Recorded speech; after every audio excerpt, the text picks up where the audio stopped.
Greetings ladies and gentlemen, Adrian here, welcome back to the channel, and it's time to catch up on all things Guild Wars 2. Now, while I have been reviewing a bunch of games over the past few months, I haven't exactly been idle with Guild Wars 2, and I've jumped in for the occasional PvP here and there for my Friday Night Fight series on Twitch. But first things first, let's talk about that trailer that just dropped for episode 2 of season 4 titled A Bug in the System. Hype! The trailer was pretty awesome. It's getting me really excited with what's happening in the Guild Wars 2 story. And yes, we do have a release date, and it's coming out on March 6th. So everybody, mark your calendars. I've left a link to the trailer in the description box below, so go watch it if you haven't seen it yet. It's actually pretty awesome. I'm really impressed with the upgrade in the quality of the cinematics and just how they present their trailers overall.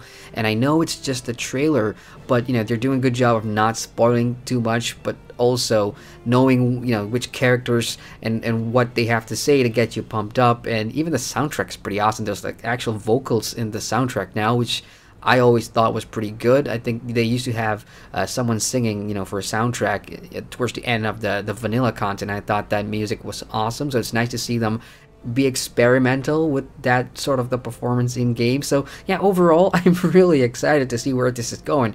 Go watch it if you haven't seen it. It's pretty awesome. And hey, keep your eyes peeled. I will be streaming episode 2 of the Living World Season 4 for my side quest series on Twitch. And there's going to be a post-episode review and discussion video as well for YouTube when I'm done. Again, hype. But let's talk about the content cycle for Guild Wars 2. I'm in a full year cycle now with the MMO, which has become one of the heaviest played games in my personal rotation of MMOs since reviewing it way back in March 2017. In that full year, one of my goals was to observe and participate in the current content cycle, and over the past 12 months, Guild Wars 2 was in the process of wrapping up the Living World Season 3, and it launched a Path of Fire expansion in September last year, and then started the Living World Season 4 in November last year with Episode 1. I think 2017, content-wise, was pretty busy for Guild Wars 2, not to mention the usual festival content to consider as well. What I really wanted to experience was the dry spells between the content and see if the game had enough staying power to keep me invested between the content updates. At this point, as you guys already know, I do love the Guild Wars 2 story and am invested in the world and characters that I want to progress further out of genuine interest. I was pleasantly surprised that Season 4 came really soon after the Path of Fire expansion, which meant I had about 2 months or so to finish the expansion content and grind my achievements to get that Griffin mount. I think last year ArenaNet also made pretty clear that there are 2 separate content dev teams working on expansions and the Living World separately, which meant that content should be rolling out consistently. And by consistent, it's looking like a wait period of between 2 to 3 months at most for the next episode, with regard to the Living World season episodes, and I've been told that it used to be longer and less consistent. So this new 2 to 3 month period is the norm moving forward. Now for me personally, I don't do a whole lot with the PvE content beyond my main character, so once I'm done, I usually move on, and because of the nature of what I do here on my YouTube channel, I have to play and review other games while waiting for new content, so that 2 to 3 months goes by really quickly. But here's what I want to know, especially for those of you that do play Guild Wars 2 regularly. Are you folks happy with the current content release schedules, or would you prefer them to come out sooner or a little later?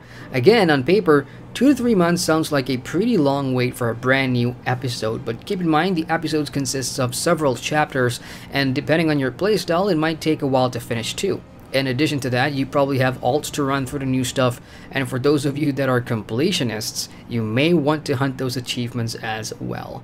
On the other hand, there are those of us that just finishes the content so quickly that we run out of things to do as soon as the new update hits. And if we were to compare release schedules and updates with the various different MMOs out there, that wouldn't help anybody as it varies so much.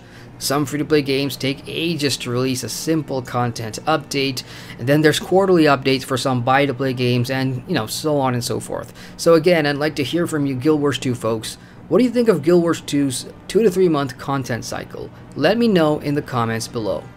And finally, let's get to the biggest news update for Guild Wars 2 so far, and it's the world restructuring. So early this month, ArenaNet shared their plans to help achieve population balance between worlds to diversify our World vs. World experience. World vs. World is one of my favorite things to do in-game, and is my go-to PvP mode whenever I get the urge for some Zergy-type fights. Being on the Isle of Yanther server, I'll be honest, I hate that we get paired with the other big servers, and that swaps every few weeks. I get introduced to some awesome people and guilds, and by the end of the month, it resets and I can't play with them no more, and I'll have to do it all over again. Re-socialize and try to find nice folks and guilds to run with all over again. And that cycle just went on and on and on, and I got tired of it. So judging by the huge amount of information on that post, all of that is about to change with the new design, which I am really excited for. The stuff where guilds can create communities, there'll be more balanced matches. I mean, it just sounds great. And I think a lot of people that have left World vs. World would probably be interested in checking this out.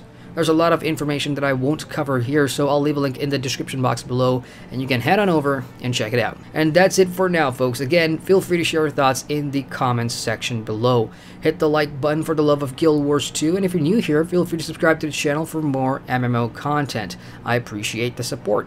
And again, with Guild Wars 2, and as soon as Episode 2 of the Living World Season 4 is out, I will be creating content for that in the form of live streams, and probably a review or my final thoughts of the episode after I'm done with the content, so stay tuned for that. Once again, I'm Adrian, and I thank you for watching. Hey, welcome to the end screen. If you've made it this far, it means you've watched the entire video, and I thank you very much for that. If you want to watch more videos, you can click the cards at the bottom here, anyone would do, and you can subscribe to my channel by hitting the big round button here to get notifications on all my latest videos. See you guys in the next video.